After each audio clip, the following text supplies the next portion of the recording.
Baik, kita masuk lebih dalam teman-teman sekalian. Materi kita tentang masalah bagaimana caranya saya mengenal pasangan saya tanpa pacaran. Ustadz kan tadi bilang jangan pacaran. Sebenarnya saya bukan larang pacaran ya. Saya bolehkan pacaran tapi setelah nikah. Pacaran sampai hamil boleh. Tapi akad nikah dulu. Mau safar sama-sama, masuk hotel, hamil, punya anak 20 silakan. Malah berpahala gitu kan. Tapi jangan sebelum nikah.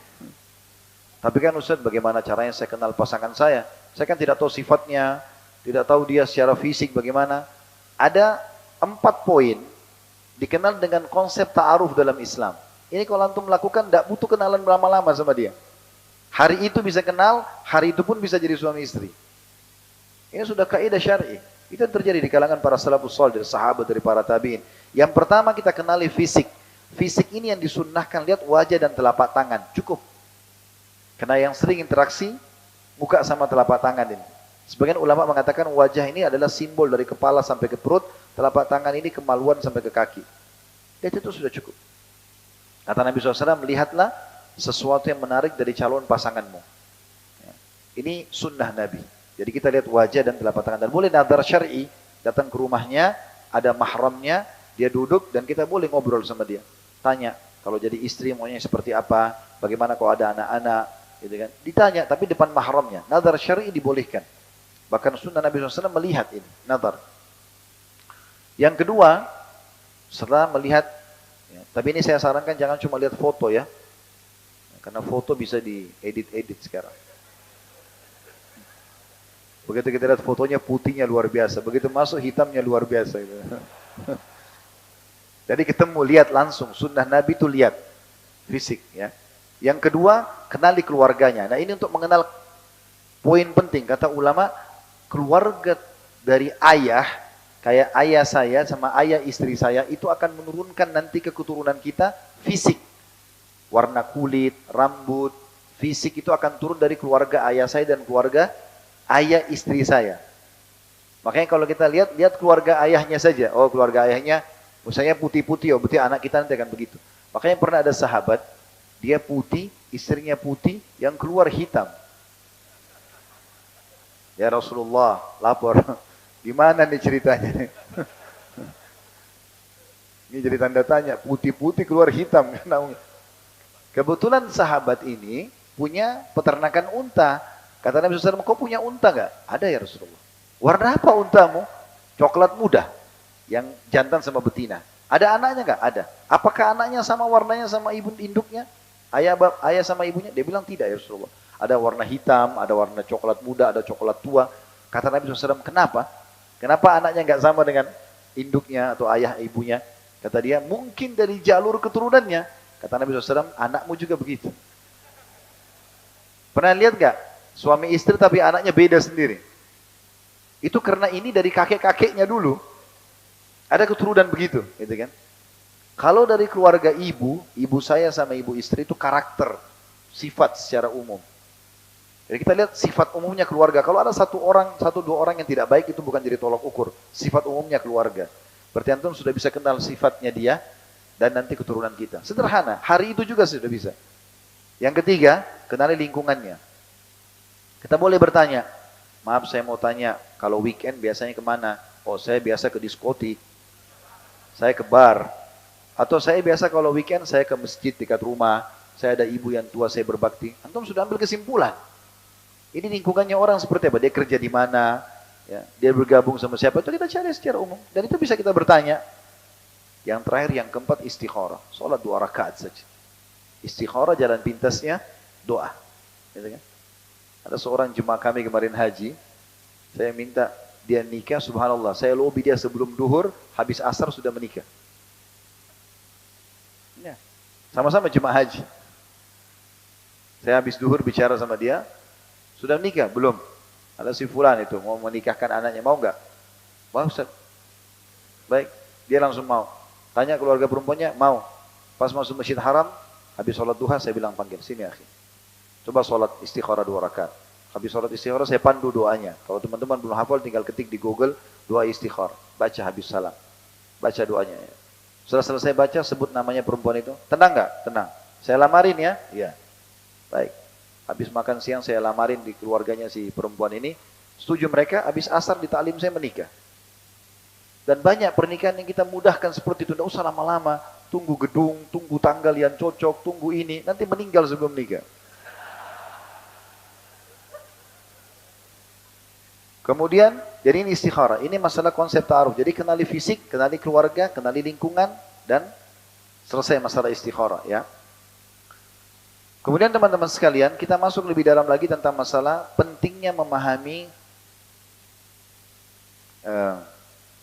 perbedaan laki-laki dan perempuan. Biasanya orang-orang non-muslim bahasakan dengan gender ya. Jadi konsep gender ini bagi mereka sama kita beda. Mereka mengatakan gender ini berarti semua laki-laki perempuan harus sama. Dan ini salah, dalam Islam tidak seperti ini. Gak bisa disamakan. Sekarang di sini laki-laki, saya tanya, biar nangis darah, kira-kira bisa hamil gak? Bisa menyusui gak? Bisa haid? Gak bisa. Banyak sekarang orang mau coba operasi, percuma, tetap aja gak bisa. Gak mungkin itu terjadi. Berarti memang kita ada perbedaan kan kita. Secara hukum syar'i juga ada perbedaan. Perempuan ada masa siklus haid setiap bulan. Normalnya antara 3 sampai 6 sampai 7 hari kan. Anggaplah seminggu normalnya siklus haid itu. Sudah tahu belum hukumnya dalam Islam kalau wanita haid tidak boleh sholat? Hah? Sudah tahu ya? Baik, laki-laki perempuan kalau lagi haid tidak boleh sholat. Berarti kalau kita hitung umur seorang laki-laki 60 tahun, anggaplah ini selain umur balik ya. Misal umur dia 75 tahun, 15 tahun itu sebelum balik. 60 tahun full setelah balik sampai dia sekarang, itu dia beribadah, dia sholat. Ada perempuan juga sama, 60 tahun dia ibadah. Lewat terlepas daripada masa haidnya 15 tahun sebelum itu misalnya. Maka kalau kita pertemukan jumlah sholatnya, siapa lebih banyak? Laki-laki, karena ini ada siklus haid. Berarti dari 1/4, 1 bulan kan 4 minggu. 1 minggunya habis tidak sholat. Berarti dari 60 tahun itu ada 15 tahun mereka nggak sholat. Sama nggak? Beda kan? Beda, berarti harus difahami konsep gender dalam Islam itu memang ada perbedaan di antara kita, tidak bisa dipaksakan. Cuman Islam datang mengatur itu dengan benar. Allah SWT bebankan sesuatu beban yang masing-masing akan nanti mendapatkan pahala yang seimbang. Jadi nggak boleh dipaksakan. Akhirnya kita paksakanlah perempuan kita harus bentrok sama laki-laki di jalan-jalan, di tempat-tempat kerja, di pasar-pasar, terus harus semuanya sama. Akhirnya lahirlah orang-orang yang perempuan merasa, oh kenapa dia laki-laki bicara, saya harus seperti dia. Terjadi sampai pada tingkat seperti sekarang, operasi kelamin dan seterusnya. Gitu kan. Karena ini melampaui batas normal ya, gender. Baik, ada sebuah riwayat menarik, riwayat Al-Hakim dengan sanad sahih. Ada pernah seorang perempuan datang kepada baginda Nabi SAW. Ini sebenarnya dalam tulisan saya cukup panjang ya, tapi saya ringkaskan ke riwayat ini saja. Kita melihat waktu juga. Ada seorang wanita datang kepada Nabi SAW di masjid, lalu beliau berkata, ya Rasulullah, aku ini utusan semua wanita di Madinah. Semua wanita di Madinah aku utusannya. Maka aku ingin bertanya, boleh nggak? Kata Nabi SAW, silahkan. Lalu dia mengatakan, kalian kaum laki-laki, yang pertama ini, syubhatnya si perempuan ini, kalian kaum laki-laki sholat berjamaah di masjid. Kita tahu yang wajib sholat di masjid kalau pendapat jumhur adalah laki-laki, kan gitu. Perempuan sholatnya di rumah. Bahkan kata Nabi SAW, kalau wanita sholat di dalam ruang tamunya lebih baik daripada luar rumahnya walaupun masjid. Sholat di dalam kamarnya lebih afdal daripada ruang tamunya. Makin tertutup makin bagus. Laki-laki makin terbuka makin bagus, kan gitu. Jadi ini sudah berbeda. Kalian kaum laki-laki sholat berjamaah di masjid.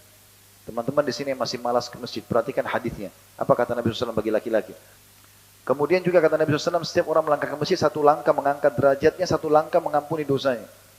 Kenapa enggak ke masjid? Gitu kan? Tapi perempuan ini berkata, kalian laki-laki sholat berjamaah di masjid. Maksudnya seakan-akan beliau bilang, kami enggak sholat, enggak wajib nih. Walaupun boleh perempuan ke masjid ya. Karena dalam hadis sahih riwayat Ahmad, kata Nabi SAW, la tamna'u ima Allahin masajid. Yang kalian tahan para hamba wanita, Allah untuk sholat di masjid gitu ya. Tapi laki-laki cenderung disuruh. Yang kedua, kalian mencari nafkah buat kami.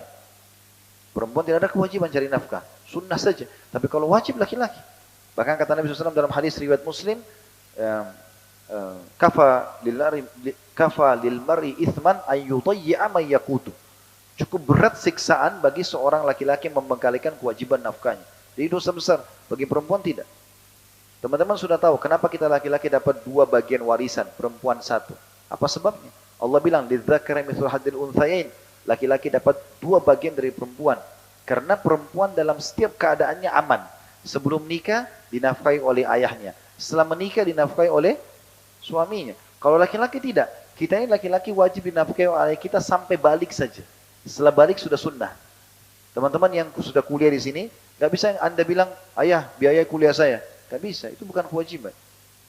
Tapi kalau beliau mau kasih itu sedekah. Jangan dipaksakan, gitu kan? Karena kewajibannya cuma sampai itu. Setelah itu pun kita harus menafkahi diri kita, menafkahi istri kita, makanya warisannya 2. Kata perempuan ini, kalian mencari nafkah. Dan kata Nabi SAW dalam hadis Bukhari, siapa yang keluar mencari nafkah, ikhlaskan untuk keluarganya, maka dia seperti mujahid di jalan Allah. Seperti jihad, cari nafkah itu. Yang ketiga, kalian mengantar jenazah. Sholat jenazah bagi wanita boleh. Ngantar jenazah ini khilaf di antara ulama. Tapi yang paling kuat mengatakan tidak boleh ngantar jenazah. Ini pernah saya bahas dalam kitab At-Tadhkirah, bukunya, kitabnya Imam Qurtubi di YouTube sudah ada. Bagaimana pendapat-pendapat para ulama tentang masalah ini. Tapi lebih cenderung pendapat ulama yang paling kuat adalah melarang wanita mengantar jenazah ke kuburan. Ya. Intinya teman-teman sekalian, kata Nabi SAW, siapa yang sholat jenazah dapat 1 qiraat. Siapa yang mengantar jenazah sampai dimakamkan dapat 1 qiraat. Para sahabat berkata, apa itu 1 qiraat ya Rasulullah? Kata Nabi SAW, seperti gunung Uhud.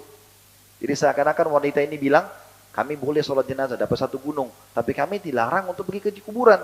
Kalian pergi ke kuburan, berarti kalian dapat ekstra pahala. Seakan-akan begitu. Saya ulangi dari awal, kata sahabat ini, ya Rasulullah, kalian kaum laki-laki sholat berjamaah di masjid. Kalian cari nafkah buat kami. Kalian ngantar jenazah. Dan puncaknya kalian berjihad di jalan Allah. Perang. Kata Nabi SAW, makbarrat kadama abdin sabila fatamassuhun nar. Tidak akan pernah disentuh api neraka 2 telapak kaki yang tersentuh debu medan perang. Utamanya besar sekali. Padahal sahabat berkata, ya Rasulullah, beritahukan kepada kami amal ibadah yang bisa menyaingi sedikit pahala jihad. Kata Nabi, saya tidak temukan. Tidak bisa ditemukan. Pahalanya sangat besar, susah berkorban untuk agama. Kalian bagi berjihad, perempuan kan tidak wajib berjihad.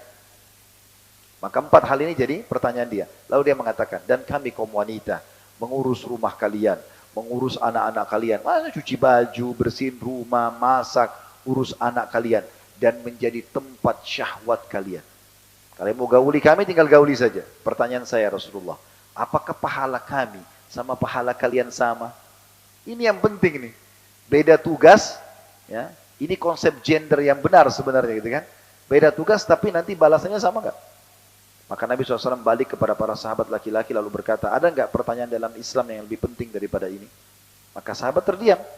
Lalu Nabi SAW menghadap ke wanita itu sambil mengatakan, pulanglah, sampaikan kepada seluruh wanita yang kau temui, kalau pahala kalian sama. Berarti memang ada perbedaan, ya gitu. Tetapi masing-masing Allah berikan balasan sesuai dengan itu. Allah berikan balasan yang tinggi.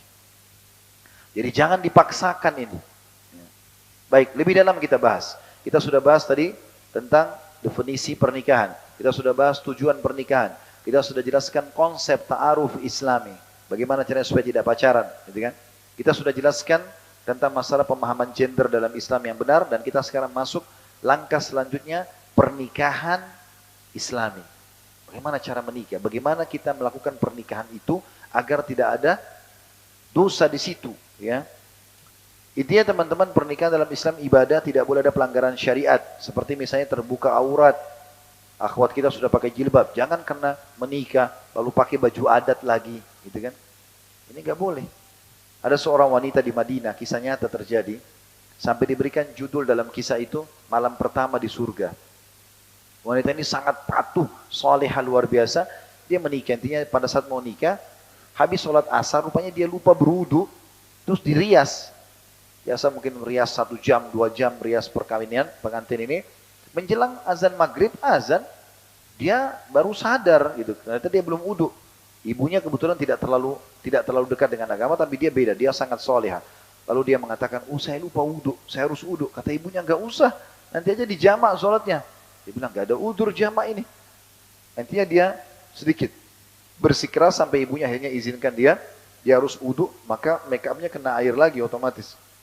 Itu ditebarkan sejadah, dia sholat maghrib di ruangan itu. Sujud pertama, di rakaat pertama, anak perempuannya nggak bangun-bangun. Ibunya panggil, ayo cepat nak, nggak bangun. Sampai ibunya penasaran, disentuh, jatuh, sudah meninggal dunia.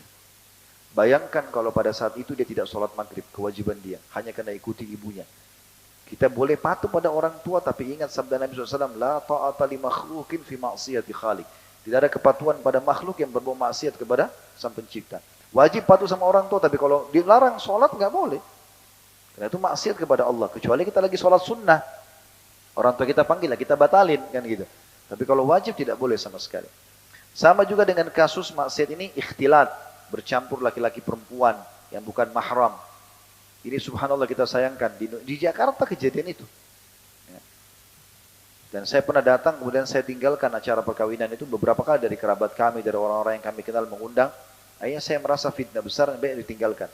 Jadi menjadi ajang pertemuan yang luar biasa.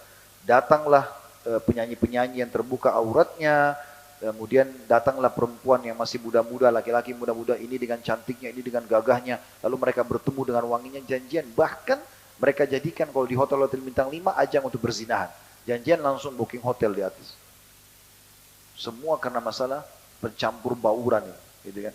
Kenapa nggak dilakukan secara syar'i? Saya pernah waktu salah satu guru kami di Madinah, Dr. Saleh Suhaimi hafizahullah, beliau buta matanya, beliau pernah menikah dan salah satu karena beliau poligami, salah satu istrinya adalah pernah belajar sama kami di Makassar dulu. Waktu itu saya tawarkan ada syekh mau nikah gini, alhamdulillah dia mau. Sampai sekarang masya Allah masih bersama di Madinah dan semoga langgeng rumah tangganya. Sudah lebih dari 12 tahun menikah dan punya anak perempuan juga sudah gadis. Intinya pada saat menikah itu syekhnya telepon saya, dia bilang Khalid tolong adakan acaranya, nanti saya nyusul datang. Saya adakan di Makassar di Hotel Bintang 4 waktu itu. Lalu saya buat secara syar'i, ada hijabnya, pemisah laki-laki perempuan, dan tidak ada sama sekali ribut-ribut, penyanyi-penyanyi segala macam, mempelai laki-laki di sini, mempelai perempuan di sini. Laki-laki masuk satu pintu, perempuan masuk satu pintu. Itu sampai saya didatangin sama manajer hotelnya. Pak, saya baru lihat pernikahan seperti ini. Rasanya nyaman juga ya.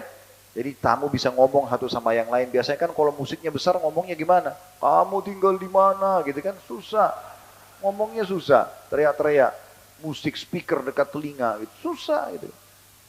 Dan laki-laki jadi akhirnya menikmati juga si perempuan ini di depan matanya. Ya, datang salaman, peluk-pelukan. Kan jadi masalah. Sampai kan sering ribut. Ternyata mantan pacarnya datang, ini. Jadi masalah. Tapi perempuan sini laki-laki, tamu perempuan sana, tamu laki-laki di sini. Selesai. Oh ini bagus juga ya, ini yang saya paham secara syar'i, saya bilang gitu. Contoh saja ya. Sama juga dengan teman-teman, banyak orang kita tidak paham. Orang-orang barat sering mengadakan standing party. Jadi acara tapi berdiri, nggak ada kursinya. Tujuannya agar hemat secara ekonomi. Ya, jadi dia mau ekonomis. Jadi caranya kalau dia sewa satu ruangan, dia cuma sewa meja-meja. Kursinya per kursi lumayan, hemat sekian. Tapi orang kita mengambil mentah-mentah, dianggap seperti model. Jadi pernikahan pun tidak ada pakai kursi. Kadang-kadang orang sampai makan berdiri, minum berdiri. Ini melanggar sunnah Nabi SAW. Kan kita dilarang makan dan minum berdiri. Pernah saya lihat ada orang tua di pojok cari tempat untuk duduk, susah makan. Yang ada kursinya cuma orang-orang tamu khusus. Kenapa begini gitu? Ini dilarang oleh Nabi SAW. Contoh saja ini. Keluarkan uang gak masalah, sedekah. Ya, maka itu bagus untuk diberikan tempat untuk duduk. Itu yang pertama, tidak boleh ada pelanggaran agama dalam tata cara pernikahan Islam. Yang kedua, harus ada wali mempelai wanita. Ini walaupun janda, wajib ada walinya. Pendapat yang sering dinukil, saya sering dengar itu di Indonesia ini dibahasakan, kan boleh janda nikahkan dirinya sendiri. Ini pendapat yang sangat lemah dari Abu Hanifah rahimahullah. Ada pernah statement dinukil dari beliau dan ada statement beliau sendiri yang membantah itu. Kalau janda boleh menikahkan dirinya. Ini statement yang sangat lemah. Jumhur ulama mengatakan tetap wali itu berlaku walaupun janda. Walaupun janda. Karena Nabi SAW mengatakan wanita manapun yang berani-berani menikahkan dirinya tanpa izin walinya, nikahnya batal. Gak boleh sama sekali. Baik. Ini wali. Kemudian dan wali itu bagi akhwat harus difahami ya. Jadi kalau wali ada Anda, ayah kandung tentunya. Kalau tidak ada maka kerabat-kerabat ayah. Lalu pindah ke saudara. Ya, pindah ke anak kalau janda, kalau anaknya sudah balik misalnya. Maka ini penting karena bagi Anda seakan-akan Anda lihatkan si calon suami, saya punya laki-laki loh di belakang saya yang bela saya gitu loh. Itu wali fungsinya. Jadi jangan nikah tanpa wali ini. Yang ketiga adanya kalimat akad. Ya, saya nikahkan kamu, saya terima nikahnya antara calon mertua sama calon anak mantu. Kemudian yang keempat adanya mahar. yang ditaruh di situ, dan paling berkah adalah yang paling sedikit maharnya gitu kan. Bahkan pernah Ummu Sulaim radhiyallahu anha pada saat mau menikah dengan Abu Talha radhiyallahu anhu, Abu Talha ini masih dalam keadaan kafir. Waktu Ummu Sulaim ini ibunya Anas ibn Malik ya, suaminya dia yang pertama namanya Malik. Waktu Ummu Sulaim masuk Islam, nama lainnya juga julukannya Rumaisa, Gumaisa. Ya, kalau antum sering dengar namanya Rumaisa, ini bukan nama beliau, coba julukan ya. Nama beliau sebenarnya dijadikan dengan Ummu Sulaim julukannya. Yang jelas dia waktu mau menikah atau meninggal suaminya Malik dalam keadaan kafir, diajak masuk Islam enggak mau, dia keluar dari rumah berantem sama beberapa temannya, terbunuh dalam keadaan kafir. Lalu kemudian dia dilamar oleh temannya Malik ini namanya Abu Talha. Abu Talha masih kafir. Kata Ummu Sulaim, "Oh Abu Talha, orang seperti kau tidak ditolak kalau mau melamar, tapi kau kafir, saya dalam keadaan muslimah. Kalau kau masuk Islam, maka saya jadikan masuk Islammu sebagai maharku. Saya enggak butuh harta. Kau usah kasih apa-apa, kau usah kasih emas, perak, tapi kau masuk Islam itu jadi maharku." Maka Abu Talha pun syahadat di hadapan Nabi SAW, lalu menikah, dan maharnya adalah masuk Islamnya. Saking mudahnya mahar itu. Kemudian selanjutnya yang kelima adalah adanya dua saksi yang terpercaya dari kaum muslimin, dari kalangan laki-laki tentunya. Dan yang terakhir, yang keenam adalah diiklankan. Itu sesuai dengan sabda Nabi SAW kepada Abdurrahman bin Auf radhiyallahu anhu, "Aulim walau bisyat." Abdurrahman bin Auf radhiyallahu anhu masuk menikah, ya, kemudian dia datang tiba-tiba berubah penampilannya, bajunya bersih, wangi, seperti orang pengantin. Maka Nabi SAW dekati lalu mengatakan, "Ada apa wahai Abdurrahman?" Dia bilang, "Saya baru menikah ya Rasulullah." "Sama siapa?" kata Nabi SAW. Kata dia, "Sama seorang wanita Ansar." "Apa yang kau kasih dia?" "Emas seperti biji kurma."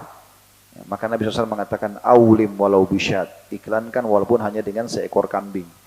Jadi kita dianjurkan mengadakan terutama pada orang-orang dekat, tetangga-tetangga, kerabat terdekat, supaya jangan sampai kita jalan dianggap kita jalan dengan pasangan